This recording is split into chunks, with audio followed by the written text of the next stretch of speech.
ဒီနေ့လည်းနောက်တဲ့ unboxing တစ်ခုပဲကျွန်တော်ထပ်ပြီးတော့လုပ်ရအောင်ပါဗောနော်ဘာလို့လဲဆိုတော့စံတော်ချိန် mobile မော်လမြိုင်ဟိုနေ့ကပို့လိုက်တဲ့ဖုန်းတွေထဲမှာတပါးတဲ့နောက်တဲ့ပါလာတဲ့ဖုန်းတစ်လုံးကတော့ကျွန်တော် page မှာအများဆုံးဖြစ်တဲ့ Infinix Hot 11s ပေါ့နော် Infinix ရဲ့ Hot 11s ကဘာကြောင့်အမေးများလဲဆိုတော့ price to performance အကောင်းဆုံးဆိုပြီးတော့သတ်မှတ်ကြလို့အမေးများတာပေါ့နော် okay ဒါပေမဲ့ price to performance ကောင်းရုံနဲ့ဖုန်းတစ်လုံးကတကယ်တမ်းသုံးလို့ရောအဆင်ပြေပါမလားတခြားခုနိုင်တဲ့နေရာလေးရှိတယ်ဗျ price to performance ကောင်းပေမဲ့လည်း UI မကောင်းတာတွေနောက်ပြီးတော့ build quality မကောင်းတာမျိုးတွေ display မကောင်းတာတွေစသဖြင့်ပေါ့နော်ဒါပေမဲ့အဲ့ဒါတွေအကုန်လုံးကဒီဖုန်းမှာဘယ်လိုဟာတွေကကောင်းပြီးတော့ဘယ်လိုဟာတွေကမကောင်းလဲဆိုတော့ကျွန်တော်ဒီနေ့မှာပြောနိုင်အောင်မလဲမဟုတ်သေးဘူးကျွန်တော်ဒီကောင်းရဲ့ရှေ့မှာ review လုပ်ဖို့ဖုန်းနှလုံးကြံပါသေးတယ် iPhone နှလုံးပြီးရင်တော့ဒီကောင်း review လုပ်ပြီးတော့အများဆုံးလဲတင်ပေးဖို့ကြိုးစားသွားပါမယ်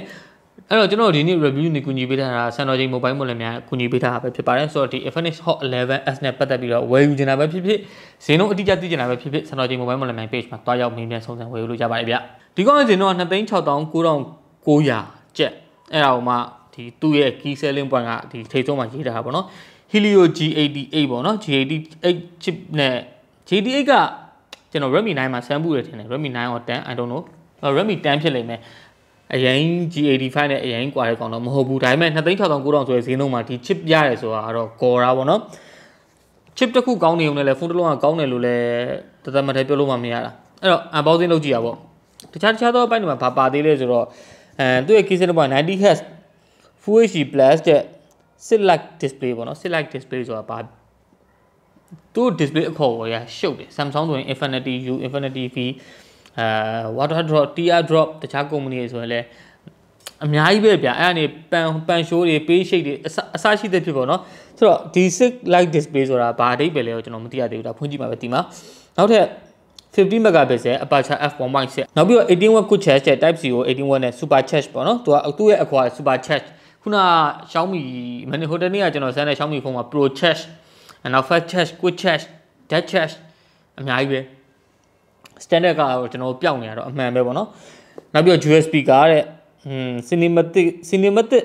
USB က with DTS ပေါ့နော် DTS ပိုင်းဆိုရင်တော့ဒါ audio ပိုင်းမိုက်တော့မထင်နဲ့နောက် 5000 mAh ကြာတယ်ဗျာဖောက်မယ်ဆိုတော့ key selling point တွေက 2,69,900 နဲ့တော့ဟုတ်နေပြီဗျတခြားနေရာတွေမှာအားနည်းချက်ရှိရဆိုရင်တော့ဒီကောင်ရဲ့ key selling point တွေကလက်ခံလို့ရလောက်မယ်ထင်တဲ့ဟာတွေပဲလက်ခံလို့ရလောက်မယ်ထင်တဲ့ဟာတွေပဲမဟုတ်ဟိုဒီဈေးနဲ့တန်တယ်ဆိုတဲ့ဟာတွေပဲဗျာ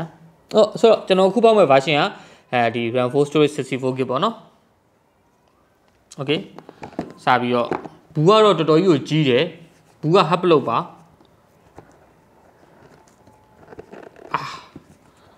မလေးတော်တော်ကြက်ခုံနေလဲလှုပ်ကုန်ထင်တယ်အဲ့တော့ Hot 11s ကိုဒီနားမှာလေဒီကကျွန်တော်တို့ဒီဖုန်းဖောက်ချင်းမြင်လိုက်ရတာဖုန်းပေါ့နော်ဘူးဖောက်ချင်းမြင်လိုက်ရတာဖုန်းပေါ့နော်ဆိုတော့ဒီဖုန်းလေးကိုကျွန်တော်အခုလောလောဆယ်ခဏလေး view ချမယ်ဒီမှာဒါ Randy ပါညာပေါ့နော် A customer copy B short copy C sales copy ရဲ့အဲ့ရဘူးပြင်မှာရှိပြီးတော့ကျွန်တော်ဖြည့်ပြီးတော့စိုင်းနေပိုင်းမှာထားခဲ့ရမှာမဟုတ်လားမသိဘူးဒီလိုဟာလေးရလေဟောပြောတတ်ဘူး Randy ပေါ့နော်ဒါဆိုတော့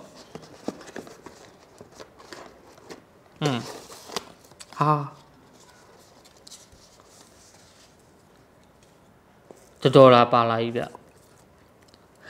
what the တိုင်းလေ why is cool တဲ့အခုမှ Infinix ဖုန်းတစ်လုံးကိုကျွန်တော်ဖောက်ဘူးတာဒီမှာဒေါ်လာမဟုတ်ဘူးเนาะဟိုကအပတ်တမကြည့်လိုက်ကင်မရာကြည့်လိုက်ဒေါ်လာလို့ထင်လိုက်မယ်ဒီမှာ H Club Go Coin Bank နဲ့ H Club Cool Stuff Around Technology Beauty Entertainment Sport Gaming Content 10,000 special customer product for free ရဲ့ 1 to ဒီမှာ QR code တော့ပါတယ်အဲ QR code ဖတ်ကြည့်လိုက်တော့သိမယ်ထင်တယ်ဘာထားလဲတော့မသိဘူးခေါ်မဲနောက် central adapter လေးကဒီလိုမျိုးလေးပါလာမယ်မဲတမခန့်တာပေါ့နော်ဒီဈေးထဲမှာဒီလိုမျိုးရောင်းလိုက်ပြီဆိုရင်ကျွန်တော်ကာဗာထည့်ပေးတဲ့ဖုန်းဆိုတာရှားတယ်ဒီကောင်ကာဗာလေးပါလာသေးတယ်နောက်ပြီးတော့သူ့ကာဗာလည်းအရင်အပေါ်သားဆန်တဲ့ကာဗာမျိုးမဟုတ်ဘူးမဲဒီမှာ design ပိုင်းemo တဲ့ဘာတွေပဲလို့မသိ design ပိုင်းဟိုနေလည်းမဟုတ် Infinix ဘာညာလည်းမဟုတ် okay အဲ့တော့sorry ဒီမှာဒါလေးကြည့်အောင်မယ်ဒီကောင်81 quick charge ကတေးသေးလေးဗျ ဟုတ်တယ်18 watt quick charge ပါလာတယ်10 watt အတုံးမဟုတ်18 watt အတုံးပေးရတဲ့ဈေး2,600,900ဟာမှာဒါတွေအကုန်လုံးပါလာတယ်ဆိုတာကြီးကတော့တော်တော်ကြီးကိုထန်တယ်လို့မြင်တယ်ဖုန်းပုံစံအနေထားဘယ်လိုရှိလဲမသိဘူးပေါ့နော်ဒီထဲမှာပါလာတဲ့ဟာကြီးကြည့်လိုက်ရုံနဲ့ပဲဒါမတန်ဘူးလို့ကျွန်တော်ပြောလို့မရတော့ဘူးတန်တယ်ဆိုတာကျွန်တော်လက်ခံလိုက်ပြီတို့တော့ကျွန်တော်အခုစက်ကြည့်နေတာ big quality ပေါ့နော်ဘယ်လိုရှိမလဲ design အနေထားဆိုတော့ဒီမှာဒါကျွန်တော်ပြောနေကြဟာပဲထပ်ပြောမယ်ဆိုရင်ခုနကပြောထားတဲ့ဟာတွေပဲသူ့ရဲ့ key selling point G88 dual chip processor နောက်ပြီး 90Hz 6.78 6.8 လက်မ6.8 လက်မနီးပါပဲဗျာအကိတ်50 megapixel 18 watt okay ဒါရတော့ဘာမှပြောစရာမလိုတော့ဘူးဆိုတော့ကျွန်တော်တို့ဟောတော်ဒီလိုအောင်ထုတ်လို့ရတယ်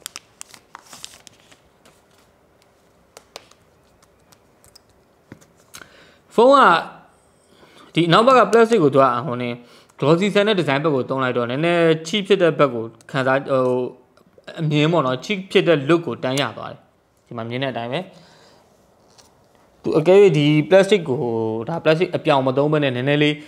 matte ဖြစ်တဲ့ plastic ဘာညာသုံးလိုက်မယ်ဆိုရင်ဒီ wave တွေပါဟိနဲ့လှသွားမယ်လို့ထင်တယ်ကင်မရာလေးယောက်ကတော့သူလည်းခုနဟိုတလောကကျွန်တော်လုပ်ထားတဲ့ဒီ Redmi Note 11အတိုင်းပဲပေါ့နော်သေးလေးကိုကင်မရာအဝိုင်းအကြီးလုပ်ထားတယ်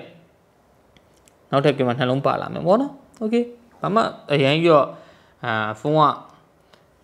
big quality အရင်အစိုးရလို့တော့ပြောလို့မရဘူးမဲ့ဒီအပေါ်မှာစာရသေးသေးလေးနဲ့ရေးထားတဲ့ညံမှာမဟုတ် the future is now နဲ့ခုနကျွန်တော်ပြောရလေဒီ6 light display ဆိုတာကျွန်တော်မြင်ပြောရင်ဒီ pan show display ကိုပြောရဖြစ်လိမ့်မယ်နောက်ပြီးတော့ Infinix ဆို XOS နဲ့လာမယ် X Club ဆိုတာလည်းအဲ့အထိပ္ပယ်ဖြစ်လိမ့်မယ်ဆိုတော့ဖုန်းကနည်းနည်းတော့ baggy ဖြစ်တယ်baggy ဖြစ်တယ်ဆိုတော့ဟိုပွားရောင်းဖြစ်တယ်နည်းနည်းစီစီပိုင်မဟုတ်ဘူးဗျာ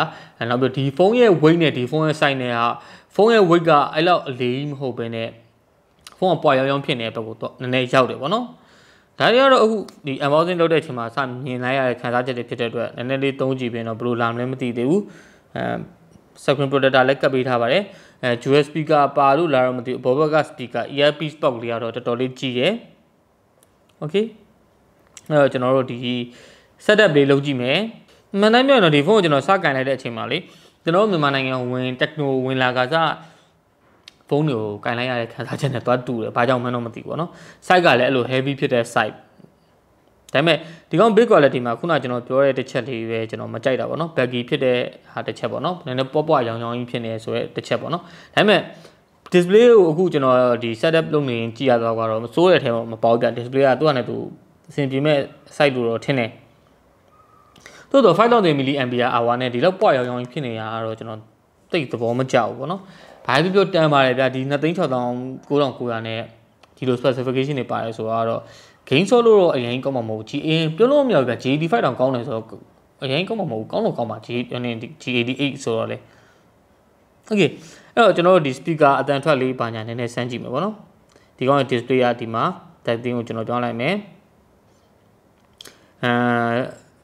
screen refresh မှာဒီကောင် auto pay ပြောင်းထားတယ်မစိုးဘူး 60Hz နဲ့ 90Hz ကို auto ပြောင်းတဲ့ဟာပါလာတယ်ကျွန်တော်အခု lighting တွေဒီကျွန်တော်ဒီ setup က lighting တွေနည်းနည်းများလို့လားမသိဘူး brightness ကနည်းနည်းလေး weak ဖြစ်တဲ့အထက်မှာပါတယ် brightness တိတ်အားတော့မရဘူးပေါ့နော်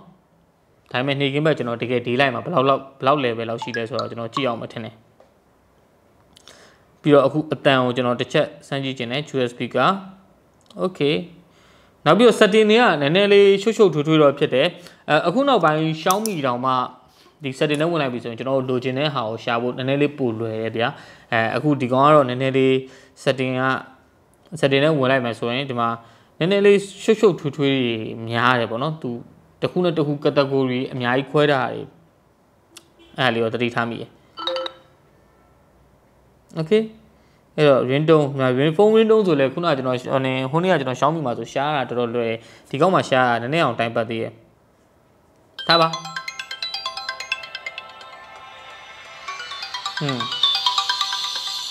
ဒါကျေဆုံးပဲ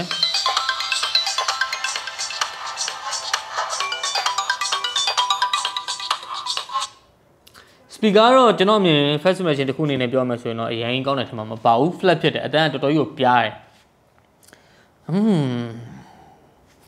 software ရာ blockware ရာတော့အများကြီးမပါပါဘူးနည်းနည်းလေးတော့ရှိရပါတော့သူကလည်းသူတော့ဒီ ASUS family ဆိုပြီးတော့အဲ့ဟာလေးတော့ပါမှာပေါ့နော်ဒါတွေကတော့ရှိမှာပါပဲဖုန်း manager ပါတော့ဘာတွေပါဖုန်း master ပါညာပါလာတော့နည်းနည်းဆိုတယ်နောက် FM radio ပါမယ်တခြားရန်ရောအများကြီးရောဆိုးဆိုးဝါးဝါးကြီးရောမဟုတ်ဘူး blockware လေးတော့ရှိတော့ပါတော့ပါတယ်ဒါပေမဲ့ကျွန်တော်ခုနဒီ UI ရဲ့အသွင်အပြင်ကဒီမှာမြင်တဲ့အတိုင်းပဲဗျာနည်းနည်းရှုပ်တယ်ပေါ့နော်ဒီ hotspot ဒီ network ဆိုတဲ့ခေါင်းစဉ်တစ်ခုအောက်မှာကျွန်တော်ပထမဆုံးမြင်တဲ့ဟာတစ်ခုပြောပါဘောနော်ဒီ network ဆိုတဲ့ category တစ်ခုအောက်ထဲမှာနေကျွန်တော်ဒီ single mobile network wifi hotspot data ring mode connection အကုန်လုံးထည့်ထားလို့ရတယ်ဒါပေမဲ့သူကအဲ့လိုမထည့်ထားဘဲနဲ့တစ်ခုချင်းစီထုတ်ထားလိုက်တဲ့အခါကျတော့ setting ထဲမှာတခြားဟာတွေရှာမယ်ဆိုရင်ဒါတွေကိုကြော်နေရတာအလုပ်တစ်ခုဖြစ်သွားတယ်ဗျအဲ့ဒါကြီးကနည်းနည်းလေး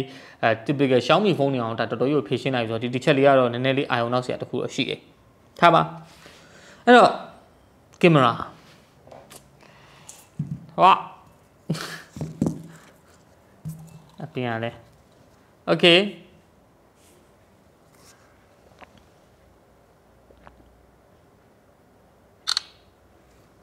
ငါပြင်နေပြုတ်ထွက်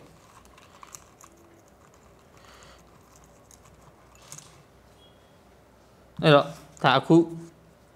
ရိုက်လိုက်တဲ့ပုံပေါ့နော်ရန်ကောင်းရမဟုတ်ဘူးတော်တော်လည်းရန်မဆိုးဘူးဒါ lighting နဲ့ရန်ကောင်းနေတော့ဒီရုပ်ထွက်ကလေးကနည်းနည်းကောင်းတယ်လို့ထင်ရတယ်ပေါ့နော်ဒါပေမဲ့ဒီ DC ပြက်ကြံခဲ့အောင်သတိထားမိဒီနားရေဆိုလွတ်သွားတယ်ဒီအပေါ်တောင်းအပေါ်တွေကို okay ဘာပြောပေါ့နော်ဒီဖုန်းလေးကတော့ big quality ဘိုင်းမှာmedium grade လောက်လို့ပဲကျွန်တော်သတ်မှတ်ချင်တယ် audio မှာ dual speaker ပါတယ်ဆိုပေမဲ့ကျွန်တော်တော်တော်ကြီးမကြိုက်တာပါ flag အရန်ဖြစ်သွားတဲ့အတွက်မကြိုက်တာပါတိုးတော်လေဒီဖုန်းကိုတန်တယ်လို့ပြောလို့ရတဲ့အချက်တွေကဒီကောင်းရဲ့ key selling point တွေနေပြောလို့ရနေပြီပေါ့နော်ဒီမှာ G88 ပါမယ် 90Hz LCD Full HD Plus panel 50 megapixel နောက်ပြီးတော့ကင်မရာ3လုံး81 quick charge sorry super charge ဆိုတော့ Infinix Hot 11s ကိုကျွန်တော်အခုလောလောဆယ် first impression unboxing first impression တော့မဟုတ် unboxing တစ်ခုအနေနဲ့ဘယ်လိုမြင်လဲဆိုတော့ဒီဈေးပေးလိုက်ရင်ဒီလောက်တော့ပြန်ရတယ်တန်တယ်ပေါ့နော်အဲ့လိုပဲပြောရမှာပဲဘာလို့လဲဆိုတော့အခုဒီမှာတခြားဖုန်းတွေကဒီဈေးနဲ့ဒီလို specification တွေမရတော့ဘူးဗျဒါပေမဲ့ဒီကောက်မှလည်းဒီလို specification တွေပေးထားတဲ့အလျောက်ဒီလိုခိုးထားရလေလည်းကျွန်တော်မြင်တယ်ပေါ့နော်ဆိုတော့ဘာပဲပြောကျွန်တော်ဗီဒီယိုလေးကိုအဆုံးထိကြည့်ပြရလဲကျေးဇူးအများကြီးတင်ပါတယ်ကျွန်တော်ဒီ Infinix Hot 11s နဲ့ပတ်သက်ပြီးတော့ review လဲလုပ်ပေးသွားဖို့ရှိပါတယ်လို့ပြောရင်အဆုံးထိကြည့်ပြတဲ့အတွက်ကျေးဇူးအများကြီးတင်ပါတယ်ဗျ